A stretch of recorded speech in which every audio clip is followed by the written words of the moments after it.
আমি সকলোৱে জানো যে মাটিৰ পট্টা অবিহনে মাটিত বাস কৰি থকা ই কেতিয়াবা আমাৰ বাবে যথেষ্ট বিপদৰ সংকেত হ'ব পাৰে। ইমান দিনে আমাৰ সমষ্টিৰ ৰাইজৰ যে মাটিৰ পট্টা নাছিলে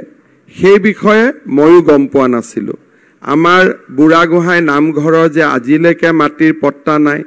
বা বৰপলহা গাঁৱৰ ৰাইজৰ যে আজিলৈকে মাটিৰ পট্টা নাই, মই এক প্ৰকাৰ ক'ব গ'লে 2001 চনৰ পৰাই সমষ্টিত থাকিলোঁ, কিন্তু এই বিষয়ে মোৰ কোনো ধাৰণাও নাছিল আৰু কোনো মিটিঙত গ'লে কেতিয়াও মানুহে মাটিৰ পট্টাৰ বিষয়টো কেতিয়াও উল্লেখ কৰা নাছিলে। কিছু বছৰ আগতে আমি যেতিয়া খেহনীপাৰাত স্কুল বনাওঁ তেতিয়া আমি প্ৰথমবাৰ গম পাওঁ যে আমাৰ মানুহৰ মাটি নাই আৰু সেই সময়ত আমি বসুন্ধৰা আঁচনি বা মিছন বসুন্ধৰা নথকা কাৰণে তেখেতসকলক আমি মাটিৰ পট্টা দিব নোৱাৰিলোঁ। ফলত আজিও তেওঁলোকে লেণ্ড একুইজিশ্যনৰ বিনিময়ত টকা পইচা পোৱাৰ পৰা বঞ্চিত হৈ আছে। বৰপলহা গাঁৱত যোৱাবাৰ যেতিয়া পাইপলাইন আহিলে তেতিয়া কিছু লোকক আমি মাটিৰ পট্টা দিছিলোঁ। এতিয়া গুৱাহাটী ৰিং ৰোড আৰম্ভ হ'লেও যিসকলৰ মাটি যোৱাৰ সম্ভাৱনা আছে, মাটিৰ পট্টাখন নাপালে তেওঁলোকে চৰকাৰৰ পৰা কোনো ধৰণৰ ক্ষতিপূৰণ নাপালেহেঁতেন। আজি ততাতৈয়াকৈ আমি কামৰূপ জিলা প্ৰশাসনৰ পৰা এই মাটিৰ পট্টাখিনি তুলি দিয়াৰ ফলত যদি কোনোবা মানুহৰ মাটি ৰিং ৰোডত যায় তেতিয়াহ'লেও তাৰ উপযুক্ত ক্ষতিপূৰণ পাবলৈ তেওঁলোক সক্ষম হ'ব। আৰু যদি আন ধৰণে বেংকৰ লোন ল'ব লাগে, আন ধৰণৰ সুবিধা ল'ব লাগে, তেনেকুৱা ক্ষেত্ৰতো মাটিৰ পট্টা থাকিলেহে আমি এই সুবিধাবিলাক গ্ৰহণ কৰিব পাৰোঁ। মই নিশ্চিত যে আজিলৈকে বৰপলহা গাঁৱৰ মানুহে মাটিৰ নামত বেংকত লোন আদিও ল'ব পৰা নাছিলে, কাৰণ মাটিৰ যদি পট্টাই নাথাকে বেংকে লোন দিয়াৰো কথা নহয়। আজি সেই ডাঙৰ সমস্যাটোৰ সমাধান হ'ল। মই জানো যে এতিয়াও কিছু লোকৰ এই মাটিৰ পট্টা পোৱাৰ কাম কামৰূপ জিলা প্ৰশাসনৰ বিবেচনাধীন হৈ আছে। বিশেষকৈ আমাৰ কেইবাখনো গাঁৱত এতিয়াও খিলঞ্জীয়া ৰাইজে ভূমিৰ অধিকাৰৰ পৰা বঞ্চিত হৈ আছে। মই ৰাইজক আহ্বান জনাম যেন আপোনালোকে নিজেও আগবাঢ়ি আহে আৰু প্ৰশাসনেও আগভাগ লৈ এই ভূমি পট্টা দিয়াৰ কাম তেওঁলোকেও যাতে এটা সক্ৰিয় ভূমিকা পালন কৰে। আমি মিছন বসুন্ধৰা 2 অক্টোবৰত আৰম্ভ কৰিম। এই 2 অক্টোবৰত আমি মিছন বসুন্ধৰা 3 আৰম্ভ কৰোঁতে আমাৰ প্ৰথম লক্ষ্য হ'ব গাঁৱৰ নামঘৰ আৰু স্কুল বিদ্যালয় অনুষ্ঠান আদিৰ মাটিসমূহ পট্টা দিয়া। আমাৰ অসমৰ গাঁৱে ভূঞে বহুত নামঘৰ আছে, 100 বছৰ পূৰ্ণ হৈ গৈছে, 50 বছৰ পূৰ্ণ হৈ গৈছে, কিন্তু নামঘৰটোৰ নামত মাটিৰ পট্টা নাই। MLA MP ফাণ্ড চৰকাৰী ফাণ্ড দিলেও আমি আচলতে আইন অমান্য কৰি দিওঁ। কোনোবাই যদি কেতিয়াবা এটা কেছ কৰি দিয়ে যে এওঁলোকৰ মাটিয়ে নাই, টকাটো ক'ত ব্যৱহাৰ কৰিলে কেনেকৈ কৰিলে বুলি ক'লে চৰকাৰ আৰু বিধায়কসকলৰ ওচৰত কোনো উত্তৰ নাথাকে। বহুত সময়ত ল'ৰা ছোৱালীয়ে প্ৰথমতে পুৰণা দেউতাক মাকে দান কৰি যোৱা মাটি কাগজৰ কাম সমাপ্ত নোহোৱাৰ কাৰণে ভৱিষ্যতে যেতিয়া মাটিৰ মূল্য বাঢ়ি যায় তেতিয়া ল'ৰা ছোৱালীয়ে কয় যে এই মাটিটো আমি দান কৰা নাই, পট্টা হোৱাই নাই, গতিকে মাটিটো ক'ৰ পৰা দান হ'ল। আৰু ক'ৰবাত যদি ভূমি অধিগ্ৰহণ হয় তেতিয়া মাটিটো যদি দান পট্টালৈ ৰূপান্তৰ নহয় তেতিয়াহ'লে আমাৰ মানুহে কেতিয়াবা পট্টাটো বিদ্যালয় নামঘৰৰ পৰিৱৰ্তে নিজে বিচাৰিবৰ কাৰণে আৰম্ভ কৰে। আমাৰ আমিন গাঁৱতে এনেকুৱা ঘটনা ঘটি গৈছে। সেইকাৰণে মই এইবাৰ মিছন বসুন্ধৰা 2ত প্ৰথম পদক্ষেপ লৈছোঁ যাতে আমাৰ নামঘৰ অনুষ্ঠান স্কুল আদিয়ে মাটিৰ পট্টাটো তেওঁলোকে নিজৰ নামত কৰি ল'ব পাৰে আৰু অনুষ্ঠানসমূহে যিটো মাটিৰ পট্টা বিচাৰিব তাত আমি কোনো প্ৰিমিয়াম নলওঁ অৰ্থাৎ নামঘৰ বা স্কুল বা কলেজ বা বিদ্যালয় এওঁলোকে প্ৰিমিয়াম ক'ৰ পৰা দিব আকৌ নিজে ৰাইজৰ পৰাই টকা তুলি দিব লাগিব আৰু ৰাইজে টকা তুলি নিদিলে আকৌ মাটিটো এনেকৈ পৰি থাকিব সেইকাৰণে সেইখিনি কাম আমি বিনামূলীয়াকৈ এইবাৰ কৰবাত 1 টকা বা 2 টকা এটা টোকেন পইচা লৈ পেলাই আমি মাটিখিনি নামঘৰ স্কুল আদিক পট্টন কৰি দিব খুজিছোঁ মই এই সভাত এই কাৰণে কৈছোঁ যে আমাৰ ইয়াতে বিধায়কসকল উপস্থিত আছে 2জনকৈ এমপি উপস্থিত আছে আমাৰ যেতিয়াই আমাক মানুহে লগ কৰিব আহিব আমি যাতে এইবাৰ সকলোকে অনুষ্ঠান ক্লাবৰ নামত মাটি ক্লাবটো বহি আছে মাটিৰ পট্টন নাই মহিলা সমিতি বহি আছে মাটিৰ পট্টন নাই স্কুল বহি আছে মাটিৰ পট্টন নাই আমাৰ কৰবাত কোনোবা ৰাইজে মঞ্চ এখন বনাইছে কিন্তু মাটিৰ পট্টন নাই এনেকে আমি এটা বিশৃংখল অৱস্থা এটাত আছো আমি যাতে মিছন বসুন্ধৰা 2ত ইয়াক আমি ঠিক কৰি ল'ব পাৰো 3ত মিছন বসুন্ধৰা 3ত আমি আৰু এটা কাম কৰিব খুজিছো সেইটো হল যে আমাৰ এজমালি মাটি আমি সকলোৱে জানো যে কিছুমান মাটিত 4জন ভায়েক ককায়েক বা 4টা পৰিয়ালৰ মাটি একেলগে আছে মাটিটো ফালি ল'ব নোৱাৰা কাৰণে কোনেও মাটিটো কাকো নুখুধাকৈ বিক্ৰী কৰিব নোৱাৰে ইজনে সিজনক মাটি বিক্ৰী কৰাৰ আগতে আন 3জনৰ অনুমতি ল'ব লাগে কোনোবাই কাবাক দেখুৱাই দিব লাগে দেখুৱাই দিলে ভাল মাটিটো দেখুৱাই নিদিলে পিছৰ মাটিটো দেখুৱাই দিলে পৰিয়ালৰ ভিতৰতে এটা খেলিমেলিৰ সৃষ্টি হয় এইবাৰ আমি মিছন বসুন্ধৰা 3ত চেষ্টা কৰিম যে যিমান এজমালি পট্টাৰ ব্যৱস্থা আছে সেইবিলাক যাতে আমি ব্যক্তিগত পট্টালৈ ৰূপান্তৰ কৰিব পাৰো 4জন যদি ফ্যামিলি একেলগে আছে 4জনে নিজৰ ভিতৰত সমান সমান কৰি মাটিটো ভাগ কৰি ললে আমি এজমালি পট্টাটো আমি সম্পূৰ্ণভাৱে পট্টা দিব পাৰিম আপোনালোকে জানে বহুতে পুৰণা মানুহে জানে যে আচাৰ্য বিনোৱা ভাবে যেতিয়া ভূদান আন্দোলন আৰম্ভ কৰিছিল মানুহে বহুত মাটি ভূদান আৰু গ্ৰামদানত দান কৰিছিল পিছত সেই মাটিত মানুহ বহিলে ল্যান্ডলেস মানুহ বহিলে কিন্তু নিজৰ নামত আজিলৈকে পট্টা পোৱা নাই আমাৰ জালুকবাৰী সমষ্টিত বা কমলপুৰত তেনেকুৱা ভূদান গ্ৰামদান মাটি নাই কিন্তু অসমত বহুত জায়গাত ভূদান গ্ৰামদান মাটি আছে তাত বহি থকা মানুহবিলাকে পট্টা নোপোৱাকৈ আছে এইবাৰ আমি মিছন বসুন্ধৰা 3ত ভূদান আৰু গ্ৰামদানৰ মাটিসমূহ আমি পট্টন কৰি দিবলৈ চেষ্টা কৰিম দেৱোত্তৰত যিবিলাক মাটি সিলিং সাৰপ্লাস হৈছিল আৰু এতিয়া মানুহ বহি আছে মন্দিৰৰ নামতো মাটি নাই মানুহৰ নামতো মাটি নাই কিন্তু মানুহ মাটিত বহি আছে সেই সিলিং সাৰপ্লাস দেৱোত্তৰ মাটিবিলাকো আমি এইবাৰ আমি মিছন বসুন্ধৰা 3ৰ সময়ত আবলটন দিবৰ বাবে চেষ্টা কৰিম আমাৰ বহুত জায়গাত বামুনিগাঁও ফুলুং আদি জায়গাত দেৱোত্তৰ মাটি আছে আমাৰ গুৱাহাটীৰ মালিগাঁও আদিত বিভিন্ন দেৱোত্তৰ মাটি আছে সিলিংত গৈছে মানুহ বহি আছে কিন্তু তেওঁলোকে মাটিৰ অধিকাৰ পোৱা নাই ইয়াৰ উপৰিও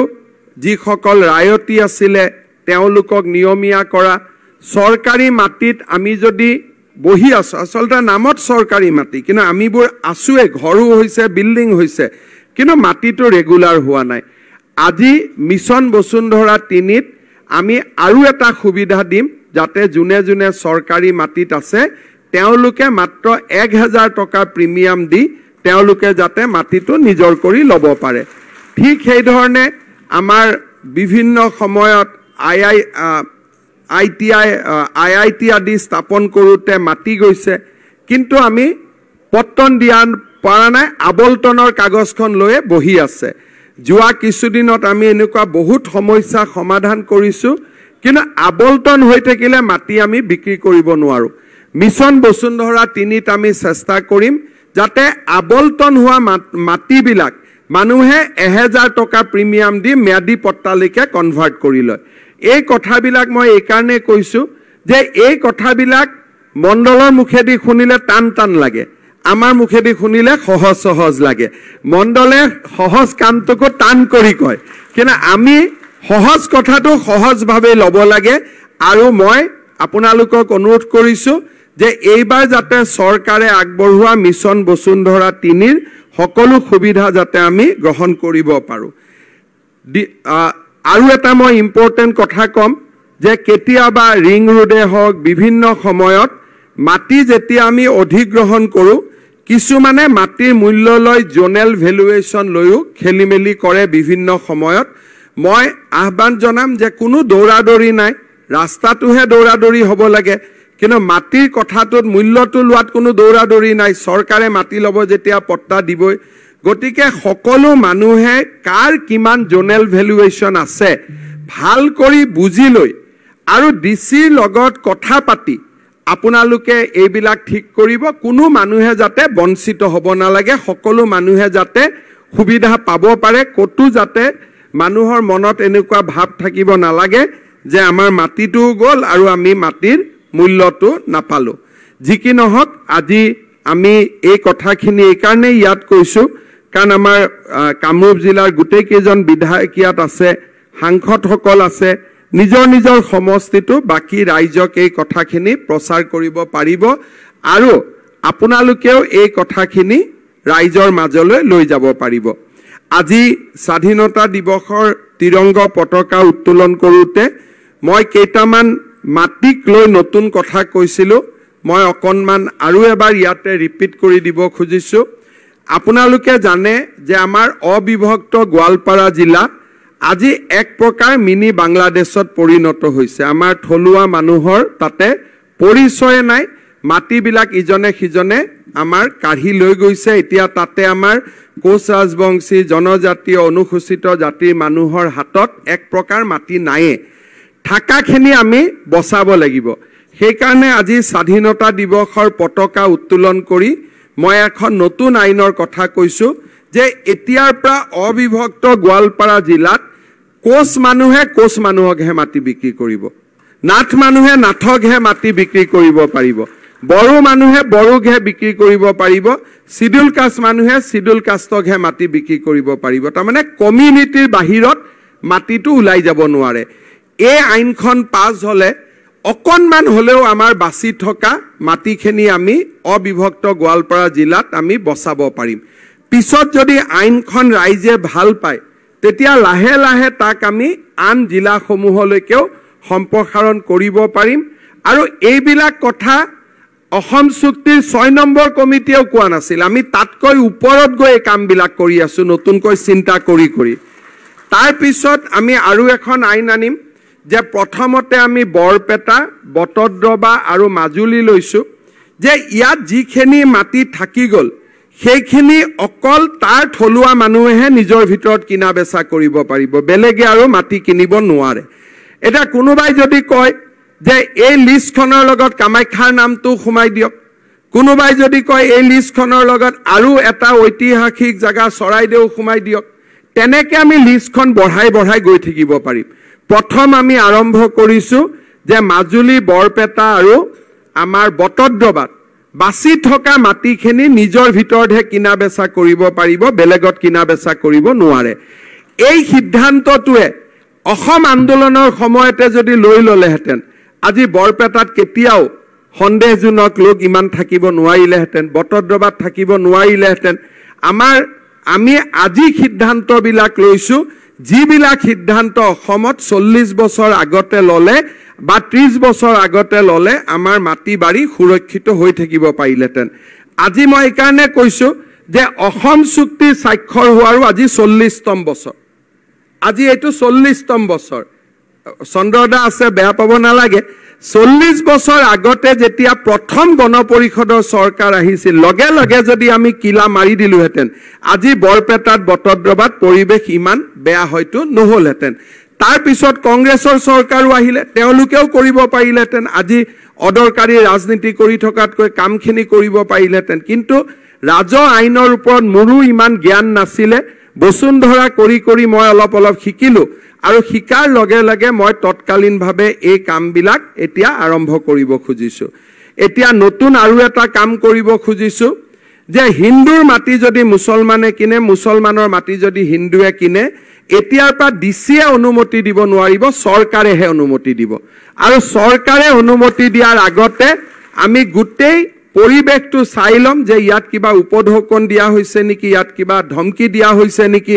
গোটেই যেটো সাধাৰণতে ডিচিয়ে নাচাই ডিচিয়ে অকল কাগজ চাই কিন্তু সৰকাৰৰ ওচৰত গলে আমি প্ৰতিটো ল্যান্ড সেল পাৰমিশনৰ এগেইনষ্টত এসবিৰ আমি ৰিপৰ্ট লম যে কি পৰিবেশতে মাটিটো বিক্ৰী কৰিবলগীয়া হল আৰু তাৰ পিছতহে আমি মাটিটোৰ বিক্ৰী আমি অনুমতি দিম এই ধৰণৰ আমি পদক্ষেপ এটা লব খুজিছো ইয়াৰ উপৰিও আজি মই তাতে আৰু কেইবাটাও মাটিৰ ওপৰত 4-5টা নতুন কথা কৈছো যিখিনি আমি কৰিলে আমাৰ অসমীয়া মানুহখিনিৰ মাটি আমাৰ হাতত থাকি যাব আৰু কোনোবাই যদি বিক্ৰীও কৰিব লাগে সহজে বিক্ৰী কৰিব নোৱাৰিব বহুত চিন্তা কৰিহে মাটিটো বিক্ৰী কৰিব লাগিব আৰু উদ্যোগীকৰণ আদিত যাতে বাধা নহয় তাৰ বাবে আমি লাহে লাহে অবিভক্ত গোৱালপাৰা জিলা দি আৰম্ভ কৰিছো তাৰ পিছত কোনোবা এখন মৌজাত কৰিম ঢিঙত কৰিম ৰূপহীত কৰিম যাতে উদ্যোগীকৰণ আৰু খিলঞ্জিয়াৰ মাটি দুইটাই যাতে আমি সামঞ্জস্যভাৱে ব্যালেন্স ওয়েত যাতে আমি ৰক্ষা কৰিব পাৰো আজি মই সেই কাৰণে মই ৰাতিপুৱা তাতে কথাখিনি কৈছিলো পতাকা উত্তোলন কৰোতে কিন্তু তাত ইমান কথা কলো গতিকে তাৰ মাজত এইকেইটা কথা মই ভাবিলো যে ইয়াত আকৌ এবাৰ আমি আমিনগাঁও দোহৰাৰ প্ৰয়োজন আছিল মই গোটেই কথাখিনি কৈছো কিন্তু মই হিন্দু মুছলমান আৰু মুছলমান হিন্দু কৰো কওঁতে খিলঞ্জিয়া মুছলমান সমাজক ইয়াৰ আউটাৰ পৰা আমি বাহিৰত ৰাখিছো যাতে আমাৰ অসমৰ খিলঞ্জিয়া মুছলমান মানুহখিনিয়ে এই ক্ষেত্ৰত আউটাত পৰিব নালাগে তাৰো আমি ব্যৱস্থা কৰিছো যাতে সকলো ক্ষেত্ৰতে মানুহে সুবিধা পাব পাৰে শ্ৰদ্ধাৰ ৰাইজ মই পুনৰ এবাৰ আপোনালোকক স্বাধীনতা দিৱসৰ বহুত বহুত শুভেচ্ছা জনাইছো আৰু জালুকবাৰী সমষ্টিত আৰু কিছু অঞ্চলত মাটিৰ এতিয়াও কাম বাকি আছে মই ডিসিক ৰিকুৱেষ্ট কৰিম সেইখিনি যাতে সোনকালে কৰি দিয়ে আৰু অকল জালুকবাৰী বুলিয়ে নহয় কমলপুৰ ৰঙিয়া হাজো আমাৰ যিমান জাগাত খিলঞ্জিয়া মানুহৰ মাটি ৰখি আছে সেইখিনি যাতে আমি সোনকালে শেষ কৰিব পাৰো মই ডিসি মহোদয়ক আৰু এটা কথা কম যোৱাকালি মই হাজোত গৈছিলো এতিয়া পিটকটা বিল তাৰটো কোনো মালিক নাই সৰকাৰি মাটি তাত কেনেকে মানুহে মাটি দখল কৰিব পাৰে তাৰ মানে কৰবাত নহয় কৰবাত আমাৰ উইকনেছৰ সুবিধা লৈ আমাৰ হাতৰ পৰা মাটি বাৰী বিলাক গৈ আছে মই ডিসিক ৰিকুৱেষ্ট কৰিম যে যিবিলাক আমাৰ ওয়েটল্যান্ড আছে তাত হাইকোৰ্টেও মাত নামাতে পিটকাটি এটা ওয়েটল্যান্ডত যদি আমি এভিকশন কৰো আমাক কোনো মাত নামাতে কাৰণ ওয়েটল্যান্ডত থাকাৰ কাৰো অধিকাৰে নাই মই আশা কৰিম যিবিলাক মূল্যবান সৰকাৰি মাটিত সন্দেহজনক মানুহ সোমাই গৈছে তাৰ বিৰুদ্ধেও আমি চকু দিব লাগে নহলে এই যদি বিলখন নোহোৱা হয় হাজোৰ বানপানীৰ পানী উলিলে পানীটো কত যাবগৈ জাগাই নোহোৱা হ'ব মই ভাবো যে সৰকাৰি মাটি সংৰক্ষণ কৰাটো আমাৰ এটা ডাঙৰ দায়িত্ব আমি নিয়ম মতে যি জেনেকে পাই কিবা কাৰণত যদি কোনোবা মাটি পাব যোগ্য আমি তেওঁলোকক বসুন্ধৰা আঁচনিৰ জৰিয়তে দি থাকিব লাগে কিন্তু যিসকল মানুহে মাটি পোৱাৰ অযোগ্য তেওঁলোকক সৰকাৰি ভূমি আমি বন্দবস্ত দিব নালাগে বা দখল কৰাৰ কাৰণেও সুবিধা দিব নালাগে আৰু মই আশা কৰো যে এই ধৰণে আমি কামবোৰ কৰি গৈ থাকিলে